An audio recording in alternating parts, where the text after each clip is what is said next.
I sincerely believe that if the release dates between Uncharted and Last Guardian were switched, that Uncharted would have been GOTY. Not because Uncharted is better, but because it's newer. Sure, some genre-defining games like Mass Effect 2 and Hearthstone can be exceptions to what I'm saying, but I still believe that as far as gaming accolades go, newer is more likely to win. What do you think, allies? Am I crazy for thinking this? Or will Super Mario Odyssey sweep the GOTYs this year? As always, love and respect, honked off John. Huber. I was way more nervous. That's not too bad. Oh, okay. Huber, I've heard you say these things. Yeah. I've heard you say these things explicitly. Yes. Yes. I do think it's a factor. I absolutely do. Yeah. Because it's just that hotness, that hype. Like when you finish a game in November and you're riding it and it's on the mind. You are definitely like exerting more emotion towards it versus like Uncharted that came out so long ago. Moments you may have completely forgotten. And the biggest thing though is that when a game comes out sooner, it's just like because of the way we operate, just like have to review it, have to play it. I think it can also go the other way maybe with like if a game comes out sooner, more people will have played it. And that could also, like, be against it in a way. Oh, like, we played it, we're over it. Yeah. Like Overwatch. Yeah. Like Overwatch. Like, everyone played Overwatch, but everyone was just like, yeah, we played it. Yeah. Yeah. That kind of thing. I think part of it, too, I was surprised that Last Guardian got it because I figured, like, oh, I'm going to be the only one that's played this game, and then maybe, like, one or two other people. Yeah. And so, like, this is not even, like, no one else is going to even know whether it's that good or not when we go to talk about it. Which is one reason that, like, we're talking about next year. We'll probably do the awards after the break, so everyone has time Last year, we would definitely wait. Yeah. Because, like, we all played so many games over break. By the way, I still believe Last Guardian would have won. Huber does not. Huber insists that if we waited until the new year... Do you think Uncharted would have won? Who cares? Why discuss it? I guess we can talk about this question in particular. Do we think these games, these huge games that are coming out in January, Jones, do you think these will be ignored at the end of the year? Not just by us, but by the GOTY populace. I think that prediction is impossible to make because I don't know the quality level of games later this year. I remember XCOM was in January of last year. Same with The Witness. XCOM 2, and I remember we finished XCOM 2 at the end of January and The Witness, and we were like, man, this year is already, off at the bang. You're right. And we were saying that. Yeah, XCOM 2 didn't even really come up in conversation when we were talking about GOTY. So I don't know. I didn't play XCOM 2, so I don't know if that was based on quality or if that was based on the amount of time.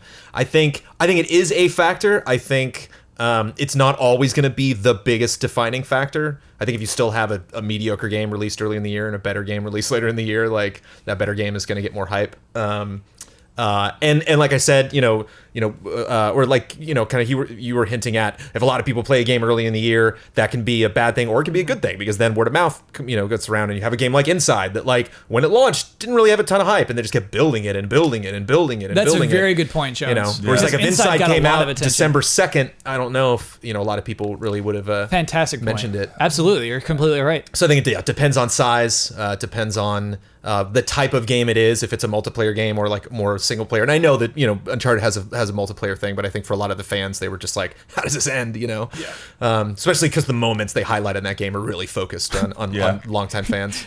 Yeah, you're right. Yeah. Well, I think... Don't even get me started on multiplayer right now. I want to get you started. Don't even get me heated. It's amazing. It's amazing. On Uncharted 4 not winning GOTY when 0 of the allies other than me even touched multiplayer. Phenomenal. Wow, I take offense at that. That's not true. Nobody played multiplayer.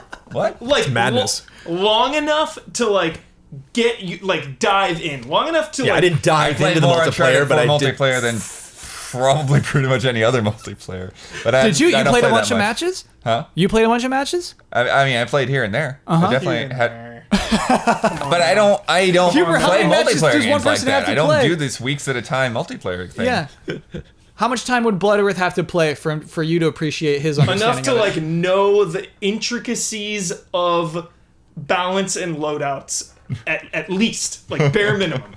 Bare minimum.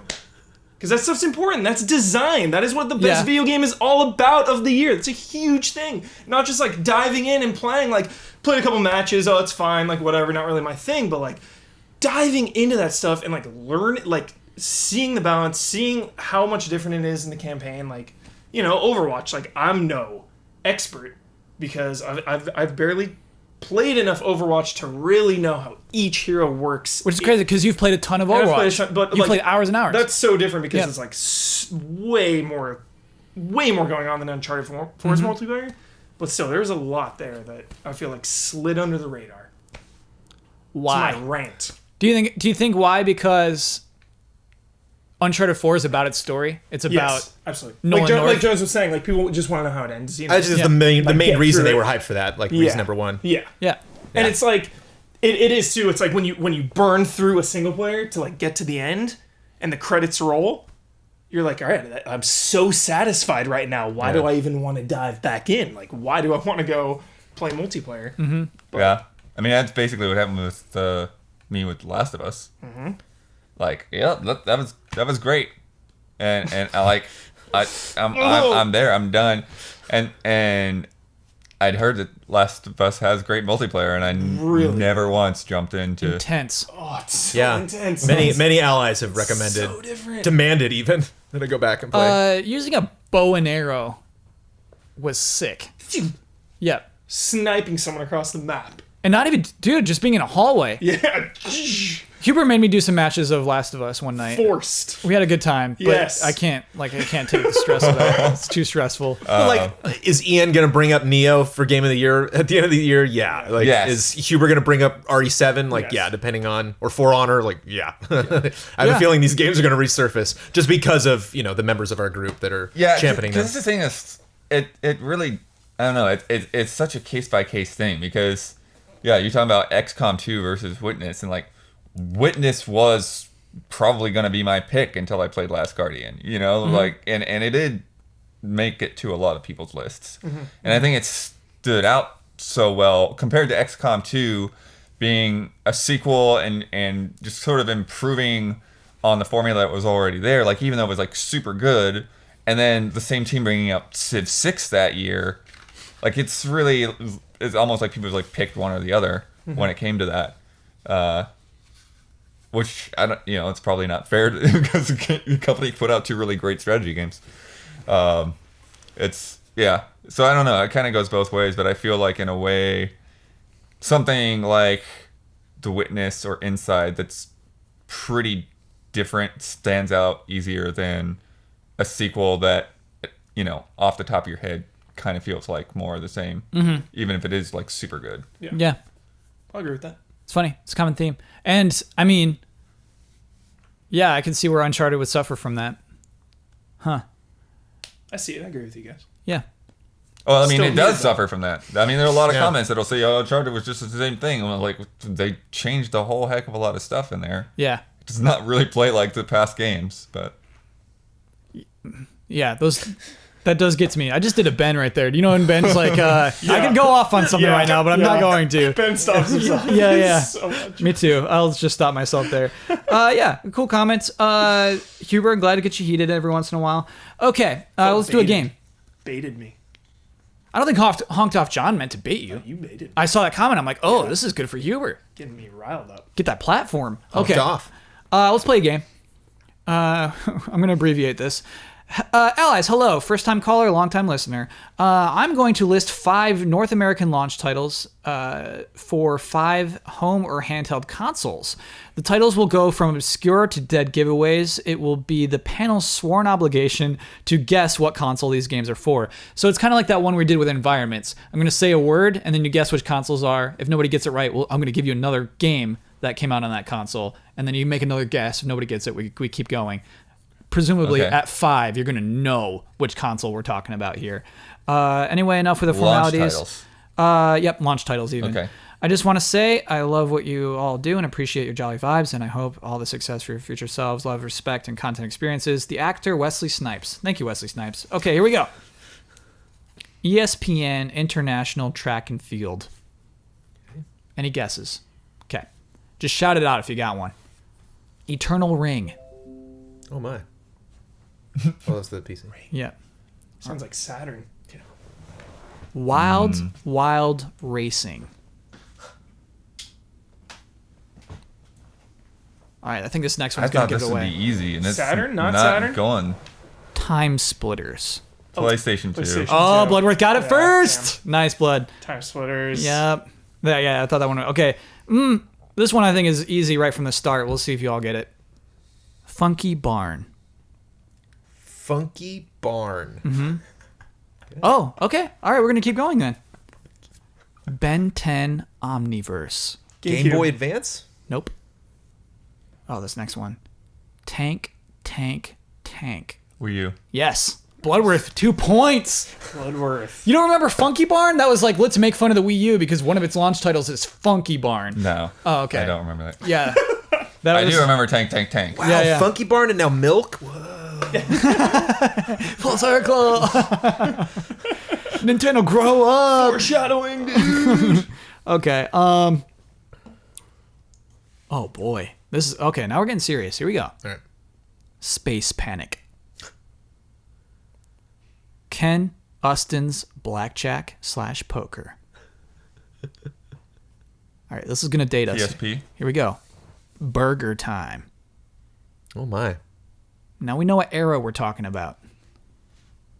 Turbo. Saturn. No, Just gonna dude, keep this throwing is Saturn We had Burger This is Time, like, man. it's like NES era. Is it the NES? No. No. Atari 5600. Venture. Oh, my. It's our final game. Master System? 50 or Like 5200. Already. Think earlier. It's ColecoVision. ColecoVision. Wow. Yeah, that was a hard one. I would've thought not Burger gotten Time that. would have been after That wouldn't have been Yeah. my first Vision consoles to Yeah. name, but Okay, here we go. Oh, this is a fun one. We'll get there eventually with this one.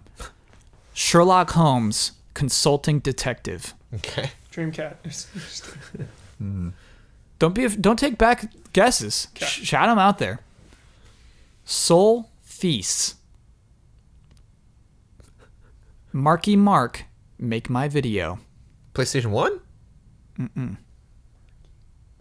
Sewer Shark. Oh, Sega CD. Yes, Yeah. Jones. Sega Nice. Should have known. Make my video. CD. Marky Mark. Yeah. Huh? That was the giveaway. Got one. Okay, here we Feels go. good. Tony Hawk's Pro Skater. Game Boy Advance. No, good though. Super Monkey Ball. GameCube. No. Good though. I think you're right. Yeah, that was. Huh. Puzzle Bobble VS. Or Versus, maybe. Perhaps. Yeah, very few people say VS. Oh, they were both capitalized. Puyo Pop. Nintendo DS. No? Sonic N. Game Gear? The N is a big hint. Engage. Yes! Whoa. Whoa. How fun is that? Dude, I remember E3 when they talked about the N-Gage and like all the journalists coming out. Like, this is not a thing. Oh yeah, they would make fun of side talking. There and was things like there that, was yeah. some. I never want to make fun of people's dialects or the way they speak from other parts of the world. Mm-hmm. But I remember there was a demo of the N-Gage, and they were pimping. It was like a fighting game called like Prey or something. It was like where they were like fight or something. And the guy that was demoing it at GT kept saying Bluetooth. He's like, saying for the N-Gage, for the Bluetooth. And every time I see Bluetooth, I will always hear Nice. Bluetooth. Bluetooth. Love that. You want Man, to do a sweet one? That was a deep cut. Oh, I love that game. That's a fun game. I love games that are structured I like love that. saving N-Gage for the last. Like, that was Oh yeah, and Well done. Like Well- I've masterfully constructed. I know I wouldn't have done that. Even if you say Sonic N, I'm like, what? I don't know what your name is, Kyle. Sonic N. Sonic an N. exclusive N-Gage Sonic game. And so I have to assume. That's why we're never going to do a Sonic retrospective. It's like, Yeah. I can't track that. I have to assume Venture is like some trademark ColecoVision game. Like, oh, everyone with the ColecoVision had Venture. You know, clearly we don't know it. Feel bad. Okay, and that's like, which sweet one do I pick? I basically I like print out like John's. I feel Yeah. bad because you're printing them out. I pull Right. like 12 questions every week. Feel and then- bad. All right, Jones, I'll try to narrow it down before I start. Because the thing is, I like to feel the vibes. I like to see how we're doing. You know what I mean? Yeah. Vibes. Fill it out. Okay, that one's pretty unique. Let's do that one. Oh. I get touched. I get touched by some of these comments. Okay. What? You made a exasperated being touched noise. Like we could do This one right here. we could do like 10 minutes of just like this one This one here. touched me. This one touched me. I get touched by comments. Okay, okay, we'll do that one and then another one. Nice. I don't want to be too sappy. Okay, here we go. Hey, allies. For this week's Love and Respect, my topic does not relate to games, but rather the concept of love and respect itself. Oh, here we go. Last week, I went to see a punk band called Anti-Flag in Whoa, concert. Throwback. Yeah. Dude. At the show, I found a bunch of things I expected to see, like mohawks, angry anti-establishment lyrics, and a rough mosh pit. But I also saw something I didn't expect. The biggest and most beautiful display of love and respect I've ever seen. Whoa. The frontman of the band started the show by yelling, if someone falls, we pick them back up, over and over and over. And many times over the course of the show, someone on that dance floor fell over, and every single time, everyone in a 10-foot radius completely stopped what they were doing to protect that person and help them up. Love it. That whole night was about good vibes, respecting one another, and making friends. At one point, the singer literally told everyone to shake the hand of the other person to their left and the right. Wow. Yeah. Because, I mean, I've been to a lot of punk rock shows where they've done this kind of thing, but whoa, Wow. blood. Yeah, well, there's All a right, story. we'll get into this, blood. Because, in quotation marks, punk rock isn't about record labels or t-shirts or crazy hair. It's about the love and relationships that happen at these shows. And everyone was totally into it and did shake hands. I thought you guys might appreciate my anecdote, and I was wondering if any of you have experienced notable examples of love and respect in your everyday lives. Thanks, Tom. Blood, what weird shows are you into? Like, that are saying like this? yeah, I mean, Project 86 is one that comes to mind the most because I just went to their 20th anniversary concert a couple What months is that? ago. I don't know what Project 86 is. Yeah, punk, punk? hardcore. Sure. Yeah. Like you do. they're in that scene. I loved this letter because it's something that I didn't like imagine before. Do you know what I mean? And it's cool. Just picture all these people. It's like a blur of hair and sweat and leather and just craziness. Yeah. And there's blood right in the middle. Just, you know, Yeah. like 2 feet over everybody. Just, okay, yeah, all right. Taking it in. Yeah, and so The thing is, another now, punk show, like, another- since I started wearing glasses, like, I don't really get into mosh pit or anything, but yeah. But when he didn't have glasses, what? Who are you? Worth revealed. I'm so glad this one came up now. Extensive punk concert experience. Oh, the moshing days are over. Yeah, no, The I- glasses. Mosh pit enabled Bloodworth. Wow. Yeah, especially like high school, right after high school, a lot of punk and hardcore and metal shows and Wow. Picking hardcore. up, Yeah. the picking up is like commonplace, but the handshakes. Yeah, tell me about the good That's vibes of a awesome. punk concert. That's Blood. cool. Yeah, Tell but me I about mean, that. it's like, I mean, I was in the scene where it's like, the Christian underground scene, but still, like a lot of those guys toured with other bands and had good relations with them, and it kind of carried over. That's cool. I really appreciate Supertones it. and XPX, Stave Zaker, yeah. Well, to answer the question, it wasn't specifically about concerts. Oh, I'm right. wondering, like, what is our... For me, like, my favorite love and respect moments are just really tiny things. Like somebody dropping something. Like somebody at the airport and like, their wheel's broken on their luggage and falls over, and some person just, hey, let me help you with that. Sure. It's like, that's amazing. Like, that seems like a small thing, but it's really huge. Somebody letting me leave like a parking lot, stopping and letting me go when I'm in a car. And Sure. they're in a car. Mm-hmm. When they stop and they Yeah. love it. I guess the closest I would do is Love it.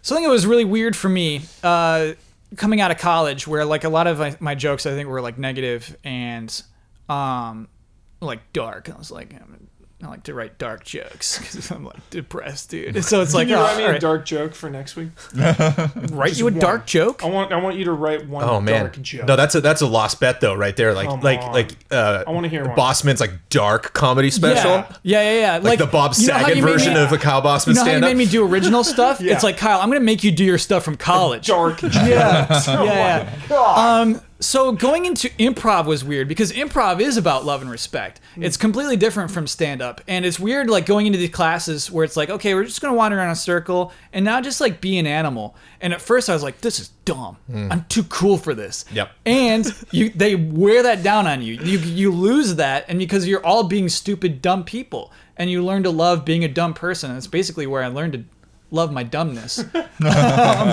And so, yeah, I would say like improv is weirdly supportive, weirdly about love and respect. Cool. And a lot of that, I can see that similarity there. It's cool. But I like that you brought up driving, Huber, because Yeah. that, like, if I did not, spend every hour of every day, throughout the weeks and months of the year producing content about video games, I would love to have a channel about driving, about like how to not be an ass when you're behind the wheel of a car. Like, I have so many opinions, like the way like bikes or in LA, like people on bicycles on sidewalks going the wrong direction, no helmet. You're like, but like. It amazes me, like classic example, like there's a turn in my neighborhood where the street's wide enough that cars can fit on the side, but there's no lanes. But of course, everybody goes on the right, and so you have a person on the intersection that can either take a left turn or go straight, but nobody turns on their turn signal. So I'm pulling up behind the car. I'm like, I don't know where you're going. Are you turning left? Are you going straight? I don't know. And then you have the space to the right. And for me, the ultimate love and respect is that. What you should do is don't go to the right, because there might be a person who wants to make a right turn, and they can because the lane's open and they can do whatever. But the jerk, the person who does not practice love and respect, takes that space and goes straight. It's like, I don't care where the person on my left is going. I'm going straight. I'm just going like, nudge, nudge, nudge. I have this concept. Jones, I refuse to let this nice love and respect conversation turn into traffic rants. I have a theory that if everybody in life could wear a mask, they would treat other people the same way they treat them while they drive. So if my identity cannot be recognized by a person, I don't care about that person. Like, if my identity is masked, I will walk up to you in the ATM line and push you out of the way and use the ATM. Oh God! Because why not? This is dark. You don't do that because there's no retaliation. It's like in a car, I can cut you off. It doesn't matter. My window's rolled up. I got the radio on. I don't hear you screaming at me. Yeah, it's the internet. Right. Yeah. And so it's like in person, like no way I would do that because you might inflict bodily harm on me. So it's like I'm just saying, when you're driving, it's a good opportunity to recognize those little tiny moments of love and respect. To just slow down, take a break. Just like, boom. Yeah. But like Jones, the thing is, it hurts because it's like kind of true. I was driving home last night at a friend of mine's house, and a guy between a parked car and another car I'm amazed there wasn't a car accident. And 30 seconds later, I'm right next to him at an intersection. I'm like, dude, what was that? Like, what did you gain, dude? I'm here. You're like, ugh.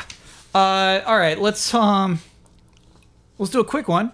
This one, yeah, this is good. This is promotional. Hello, Alice. Okay. Yeah. Win-win. Hey, Alice, anything big planned for the first anniversary coming soon? Love and respect, Mylene La Perry, Vanessa. Lock it in. Hey, do we have anything prepared? Or anything's coming up for that 1 year anniversary? A little bit. I don't know that we'd say prepared, but it's coming. Okay. Nothing too big or anything? I'll say this. Huh.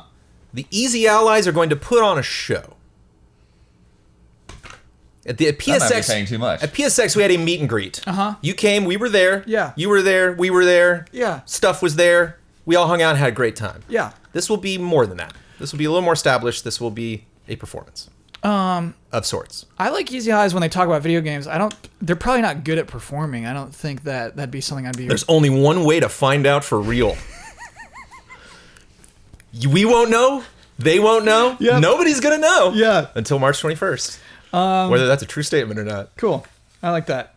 That's a good tease. Man, there's some fun. There was somebody who was talking up iKeyless and like used it and was like, yeah, it was actually completely practical in my life. Thank you. Yeah. Cool. Thank you, iKeyless. And then I felt bad plucking it because it's like talking about how great sponsorships are, and it's just like a little too much for me to be like reading that. Like, yeah, sponsorships are great. They help you. They help us. They help everyone. It's like, you know what? Yeah. Thank you everybody who wrote in this week with your love and respect submissions. It is now, however, time for bets. Bets. All right. Next week's bet. Neo releases Tuesday. I'm going to look at the top 10 most recent reviews on OpenCritic.com for Neo. How many times will I count the word souls? Jones, how many souls? I'm going low. I'm nervous about this, but I'm going low. 9. I think that one of those is not going to do it. That's my bet. That's not low. But I think 9 out of 10 9 out of 10 is not low. for sure. Yeah, All right, Blood. I think it is. I'm going pretty high. I'm going 23. Yeah. Yeah. Okay. Okay, now so we're maybe you talking, did now we're go talking. low. All right. Now we're talking. Okay. Huber, what's okay. up? I've been watching a lot of Black Sails. What is this? 10? Ooh, nice. Sneaking in under Marks the Huber. Spot. Ooh, Huber, give me like 11 You and or I, 12 or something. no, sorry, we're on the same page. I also said 10. Tied. Tied. All right, let me lock Brandon this doesn't in. got the low Mine's end cooler locked 'cause up. it's an X. Mine's cooler. So if it's like It is cooler. if it's in like the That's low in the if it's in the period. low teens, that's a win for both teams. Jones, you might consider using the poison thumb. Using a poison thumb on Bloodworth guarantees us points next week. Poison. It's not gonna get. You're not gonna have a lot of better opportunities than this. Yeah. All right, I'll invoke it. You're gonna use poison thumb blood Sure. right now. Oh. All right. You're surprised? You should That's a use one- that. that's Okay, a I'll do it. one-time. You're gonna do it? I say you should every week. I say you should use the prove it ticket, and nobody's like. But that's I'm a gonna save it." practical. That's a practical. Yeah. Yeah. All right. Well, we need you to take out your thumb and say, "I poisoned Blood's bet." I poisoned Blood's bet. Okay. This ain't right. That's what we get for But I'm winning, done. It's baby. over. I can't do Yeah, that yeah, again. It's a one-time. Yeah, it's one time. And I don't feel good about it. It's a one-time deal. God. Huber's gonna mutter poison thumb under his breath come December when the Red Eagles are victorious again. Poison thumb. Poison thumb. February. God. I mean, there's no way it's 23, but it's just like this way we can lock it down. We can guarantee points. I think it could very easily be 23. Yeah, soul. Somebody could make somebody that could be their review. Is All right. literally like the comparison. But What? if it's 10 or more, then we both get a point. Yeah. And the poison thumb is wasted. No, we'll both get a point. Okay. There's no way we'll lose. We won't That's gain true. If traction. it had yeah, been yeah, closer to 23, then. yeah. Okay. We'd get Yeah. 0 points. Let me lock those in. By the way. So we want Okay. small count next week. 8. Yeah. Yeah. 8 yeah. mentions. Perfect. Just nice. You don't Redemption, have bro. to We'll mention win. souls in that review. You don't Right. have to do it. You could get through this review without doing it. Not gonna happen. Not gonna happen. Not gonna I don't happen. know if I could write that review without the word souls. I have a side bet. Lovely, lovely side bet. A lovely, lovely one. Okay. Will Ben Moore's review of Neo? I don't. Use no. the word. That's dirty deed. That's a Yeah, dirty we can't- deed. That's yeah, not yeah. lovely, lovely. That's the opposite. That's we should dirty, not- dirty. No stakes, but do you dirty, dirty. think Ben No. will say souls? Hubert, I refuse to answer that question. You're good, Ben. That's a dirty I deed. don't think so. Stop it. I won't allow betting on our own I reviews. can't see it. I won't No, I'm let not this happen. betting. I'm not betting. I'm just my. Don't No check- bet. There's no bet. Oh my God. No betting. Having read a lot of Ben. Stop that. Oh my God. Stop this. So last week's bet was on Digimon World Next Order, which released today. Today is the release date of Digimon World Next Order. This is fun. This is one of those where we get to see the results live. Jones, don't you cheat. Blood's already peeking. Not cheating. Well, I mean, I need like to build suspense, Jones. Okay. You already know the answer right I'm now. gonna spit it out. Oh Yeah. my gosh. All right. Know So the answer?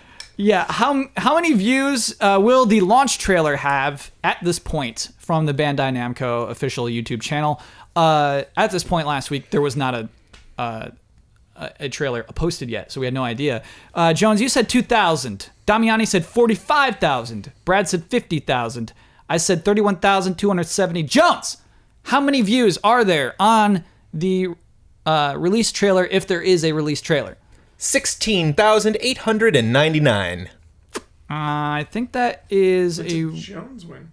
Let's see. So Jones is 14 off. Yep. And I'm like 14 off. We're really actually gonna have to figure that out because I'm 31. Yeah, but And you just refreshed, or? Yeah. oh, I didn't know actually. I did not just refresh. 22,937. See, there we go. Wait. That's a real number. Hold on. Over 4,000 in the process of this of podcast. the recording this podcast. Oh, it's good. Hey. Refresh. Hit refresh. Thank you, Blood. You got Refresh for the win. Same team though. Same team. I don't know why I'm so excited But I about like, that. but I like the classic Blood way. He's like, I'm assuming, of course, you refreshed right before we look at that. It's like, That's Blood, baby. Okay. So that brings the total of purple platypi 1. Red Eagles 3. But that poison thumb is gone. it is. We've lost our poison thumb. Let's talk about one already. yeah, 3-1 already. And the poison thumb. I mean, we're not losing points next week. But the poison thumb is old news now. Yeah. You know what the new news is? What's the new news? Prove it ticket level 4. No, it's not leveling up. It maxes out at 3. Oh, so that's news. Yeah. Okay. Yeah. level cap. Well, there we Yeah, go. I'm not playing your game, Jones. All right. It maxes out at 3. Well, I'm playing your game. You came up with the prove it ticket. New season. What? An expansion has been released. The level cap has been raised. What? It should Yeah. be able to go to 4 or 5 even. Okay. Prove it DLC. Yeah. Here's the thing, though. Lots of people tell me what level 4 should be. I'm not going to accept any of them. Even if you it's a gotta make your great own. idea, I got to make my own. Yeah. That's But how I, this I works. just want to point out, I don't know if people can see this at home. I like how Prove It is generally like an antagonistic thing. You know, Yeah. it's like you want to divide us. You want Yeah. us to fight against each other, get the heat going. I do, yeah. But I love how just peaceful. It is very Prove it. It's like be seated or something. It's you know, very it's like easy allies, it's like yeah. it's like this is where I get my towels at the if I'm going like a spa or something The like that before I go in the lowercase jacuzzi. Like, I. oh, Prove It. It's- Oh, nice. yeah. The lowercase I really brings it home for me. Yeah. Excellent. Oh my gosh. No one's ever going to use that. Let's talk about Easy Allies. Let's talk about patreon.com/Easy Allies, in fact. Because we did. We talked about... I'm loving this rule. Every podcast is somebody's first podcast. Great. Yeah. So this is somebody... Thank you for listening to us this first time. You. Welcome. If you're a returning person, thanks for returning to listen to this end of the podcast. I assume you get sick of it at some point and you said, okay, I listened to all the video game talk. This is where they start talking about Patreon. I'm out. See ya. I don't care what you're promoting at the end of the podcast, Kyle, with your points. All right, what am I doing? So let's talk about what Easy Allies is. Jones, save me, bud. Easy Allies is great. We're coming up on the end of our first year of operation. March 21st will be our 1-year anniversary, and the thing that blows my mind that actually I've seen other groups that come up with a scripted explanation for what they do. That like when they get to this point, they'll have like a script and they read that thing every time. That makes sense. But it's still like week after week, it still blows my mind to actually like stop and think and define what this is. Because, What did we stream tonight? Yeah. On January 31st, we stream what did we tonight? stream? We had a live stream on Twitch. Yeah, this evening we played Mario and Sonic at the Rio Olympic Games. For about 25 minutes. That was selected by our patrons. It was voted on. That tied with Digimon New Order. Yeah. So they got to select that. We opened the largest amount of cardboard boxes I have ever opened in my entire life and received presents. Obviously, Huber got the most of them, but from just an incredible, warm and loving fan base that just gives us amazing, snacks and treats from all over the world. I love reading those notes and seeing like Switzerland and Poland and just, other places come up. Like, yes, I want to eat the crazy food that you eat. Yes. Yeah. I don't care if it's good or not. Get it in my face. Yeah. And Not always great, but it's just and- fun right. to see what it is. Yeah. And we premiered 6 dioramas that our team produced following the betting special for the Switch 2017 announcement presentation. Mr. Cold-Blooded here won the betting special and came up with the term Dino Crisis. That was the theme of the dioramas that we were to build. And not only do we all build dioramas, we all build totally different dioramas. Different materials, different themes, different jokes. Am I sorry. confusing you? I'm sorry. Yeah, Where did I lose you, Kyle? So I listen to a lot of video game podcasts. Right. I know a lot of the scene around there. Nobody talks about dioramas. Right.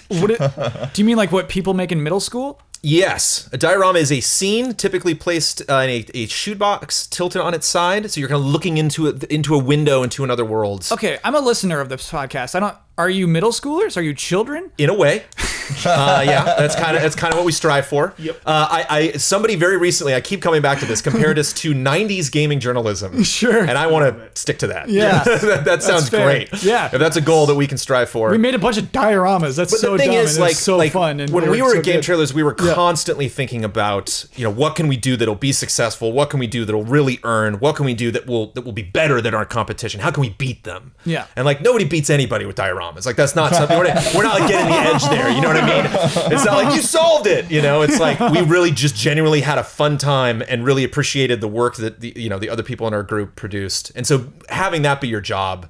Having to show up and, having like Ian show up with this thing and be like, this is really fragile. Where can I put this? Like, okay. And I put it in and like, I like put it in the, like in one of the rooms in the house. I'm like, I don't want to look at it yet. Like save it. Yeah. You're right. We were excited to see each It's other's my job. things. Yeah. It's fun. it's crazy. And it's crazy to, have this job that you get excited about. Your audience gets excited that you're excited. You get excited because your audience is excited. It's like, where does that end? This loop of just amazingness. Loop of excitement. Yeah, it's just I don't want this train to ever dock in the station. I want to just keep chugging along. So thank you, patrons, for keeping this train going. And if you would like to support us in any way, big or small, patreon.com/easyallies. If you just donate $1, you get something else new. What was our new?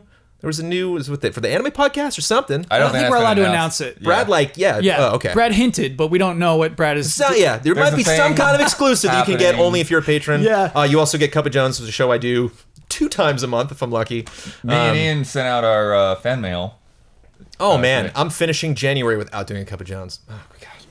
Yeah, 2 times a month. What is that about? What's that? What am I getting for $1 then if I don't get this Cup of Jones once a month? You get. By the way, Cup of Jones is you get the old Cup of Joneses. Yeah, there's like 20 of those that I've made. So long. But if you donate $5 or more, you get the podcast early. You get it on Wednesdays instead of Fridays, and you get to submit questions for love and respect. Sure. Like you saw us answer. Because I won the bet this week. John's great bet though. I mean, we had the same state of mind there, you know. Yeah. I gotta respect you as my teammate. Thank you. It's great bet. I get the right and responsibility to share my Twitter name, promote any Easy Eyes video I choose, get the final word on anything I've disagreed with or want to reiterate, and I want to sign off with my trademark sign off. So, my Twitter handle is @KyleBossman. Still, I'm not doing my crunches. I really got to get back on that horse. Yeah, what the heck? There's all these gaps between your tweets, Kyle. Crunches? Do you know what? Like doing Twitter is like doing your crunches. It's just work you got to do, and the more you like do sit-ups. the more it's easier to do. It's just so hard to tweet right now. Like you are just such like anything you tweet is not important because of the important things that people are tweeting. I get anxiety about it. Oh my god. Think about some. It's our job to be that unimportant. I mean, Kyle. the thing is, as we were talking about with their audience, to and everything, forge fearlessly into the realm of unimportance. honestly, like a lot of people like being able to get away from the rest of that stuff. Yeah. I know. There's no better time than to play video games right now.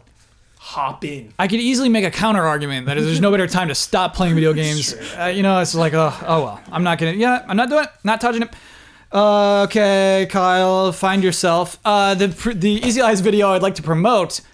Look, there's an event happening. We talked about a silly stream we had this Tuesday. Yeah, pretty cool. Next Tuesday on twitch.tv/EasyAllies at 6 p.m. Pacific time. We're doing group stream night. We always do group stream night. This will be a group stream night, unlike any other group stream night, because in this group stream night, we are debuting a new episode of Don's Discount Gaming. Yes. I don't know. I don't even know what that. What do you mean, Don's Discount Gaming? What is that? That is. 3 of my favorite words. This is a well-produced show. Yeah. This is a well-produced Easy Eyes show that Don makes because he feels like it. It's not part of any of our stretch goals. It's not part of any obligations. Don just has really good ideas of stories he wants to tell about video games he loves. It could easily be on Discovery Channel or Travel Channel as a syndicated cable show.